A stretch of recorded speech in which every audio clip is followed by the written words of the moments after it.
Il vient de fêter ses 20 ans et reste l'un des opus les plus appréciés par les spectateurs, mais il a aussi traumatisé toute une génération. Dans le train, d'un seul coup, tout devient froid et sombre. Se transforme en loup-garou. Tous ces détraqueurs qui arrivent. La Conca, ça vole, il n'y a pas de tête. Je parle bien sûr d'Harry Potter et le prisonnier d'Azkaban.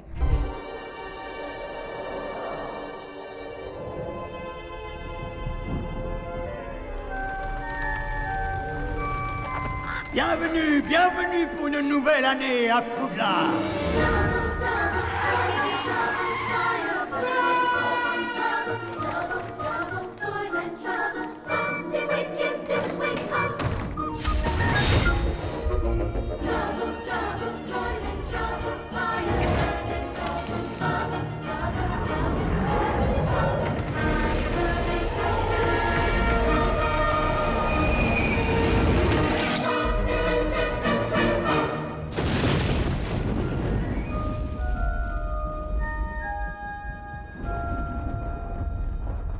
Sorti en juin 2004, Le prisonnier d'Azkaban a été un tournant dans la saga Harry Potter, passant d'un monde magique enfantin à un univers plus sombre et angoissant. Pour nous éclairer un peu plus sur l'histoire de la conception de ce film, nous avons visité les studios Warner Bros à Londres, mais nous avons aussi fait appel à des spécialistes d'Harry Potter et de la pop culture en général.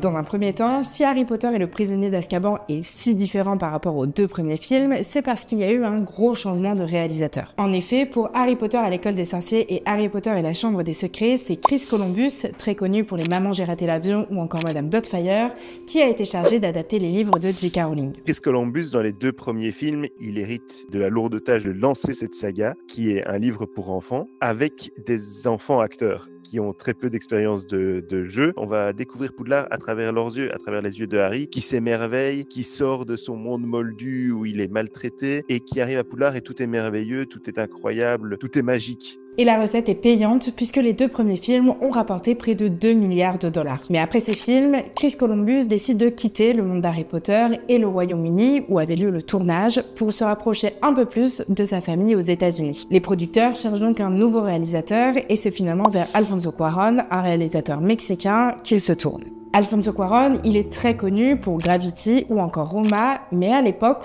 au moment d'Harry Potter et le prisonnier d'Azkaban, il est inconnu du grand public. Lui, il n'est pas dans le film pour enfants, lui. Son dernier film qu'il avait fait avant Le prisonnier d'Azkaban, c'était un film qui parlait de la découverte de l'identité sexuelle d'adolescents. Donc on n'est pas du tout dans le même thème, mais pourtant, il récupère le projet. À l'époque, il n'avait pas du tout lu les livres Harry Potter.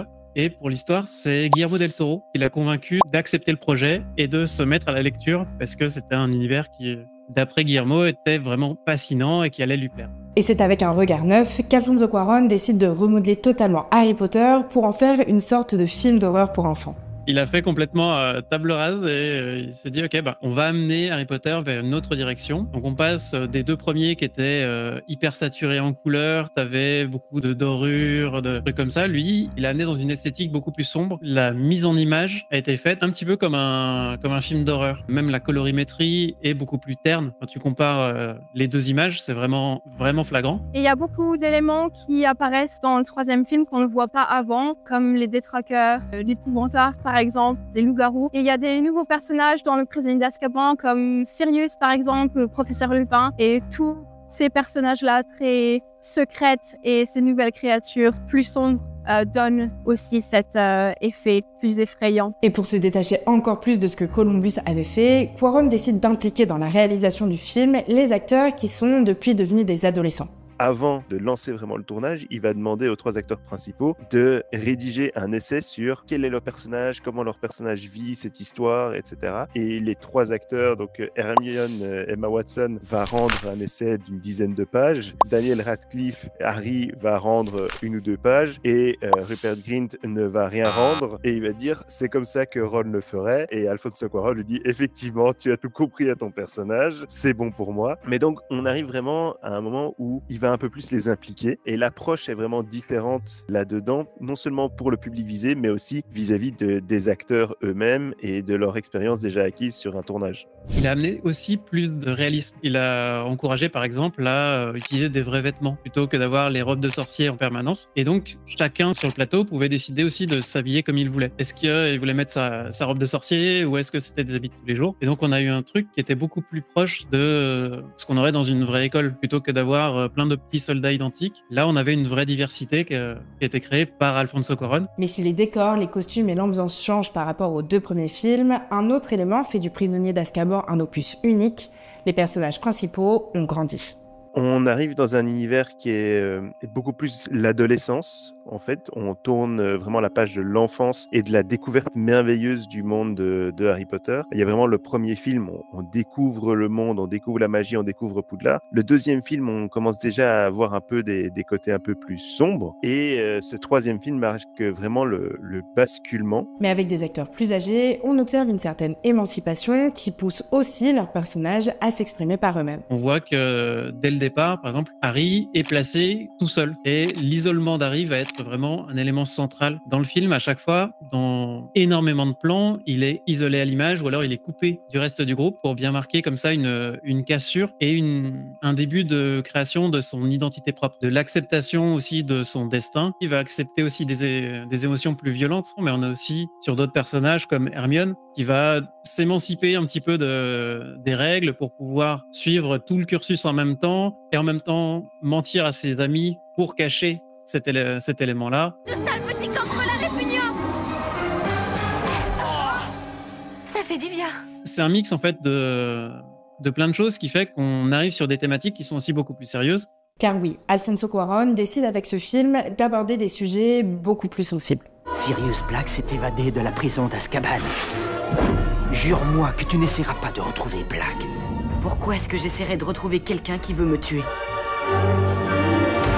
On a toute une histoire de vengeance, donc qui est quand même un élément fort. On a des menaces de mort qui sont faites de la part d'Harry sur Sirius. Donc c'est des éléments comme ça qui cassent complètement avec l'innocence qu'on associe à l'enfant, mais on arrive sur des thématiques qui sont aussi beaucoup plus sérieuses, avec des créatures aussi qui sont beaucoup plus sombres. On a les détraqueurs qui vont faire référence à la dépression. Il y a du mouvement dehors. C'était un détraqueur, un des gardiens d'Azkaban qui recherchait Sirius Black. Les détraqueurs nous obligent à revivre les pires moments de notre vie. Ils tirent leur pouvoir de notre souffrance.